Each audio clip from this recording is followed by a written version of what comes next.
After these things, God tested Abraham and said to him, "Abraham." He said, "Here I am." He said, "Now take your son, your only son, whom you love, even Isaac, and go into the land of Moriah. Offer him there as a burnt offering on one of the mountains which I will tell you of." Abraham rose early in the morning and saddled his donkey and took 2 of his young men with him and Isaac his son. He split the wood for the burnt offering and rose up and went to the place of which God had told him. On the 3rd day, Abraham lifted up his eyes and saw the place far off. Abraham said to his young men, "Stay here with the donkey. The boy and I will go yonder. We will worship and come back to you."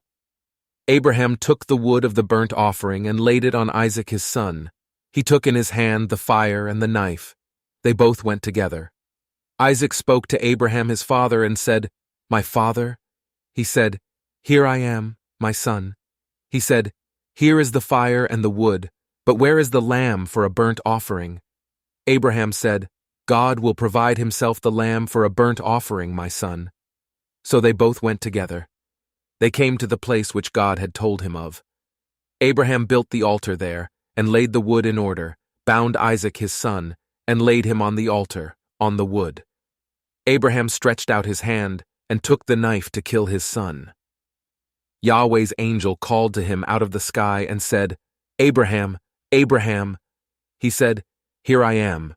He said, "Don't lay your hand on the boy or do anything to him, for now I know that you fear God, since you have not withheld your son, your only son, from me." Abraham lifted up his eyes and looked, and saw that behind him was a ram caught in the thicket by his horns. Abraham went and took the ram and offered him up for a burnt offering instead of his son. Abraham called the name of that place, "Yahweh will provide." As it is said to this day, "On Yahweh's mountain it will be provided." Yahweh's angel called to Abraham a 2nd time out of the sky, and said, "I have sworn by myself, says Yahweh, because you have done this thing, and have not withheld your son, your only son, that I will bless you greatly, and I will multiply your offspring greatly like the stars of the heavens, and like the sand which is on the seashore. Your offspring will possess the gate of his enemies. All the nations of the earth will be blessed by your offspring, because you have obeyed my voice." So Abraham returned to his young men, and they rose up and went together to Beersheba.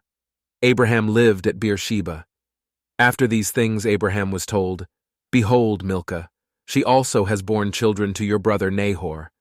Uz his firstborn, Buz his brother, Kemuel the father of Aram, Chest, Hazo, Pildash, Jidlaph, and Bethuel.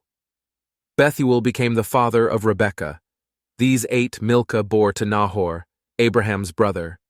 His concubine, whose name was Reumah, also bore Tebah, Gaham, Tahash, and Maacah.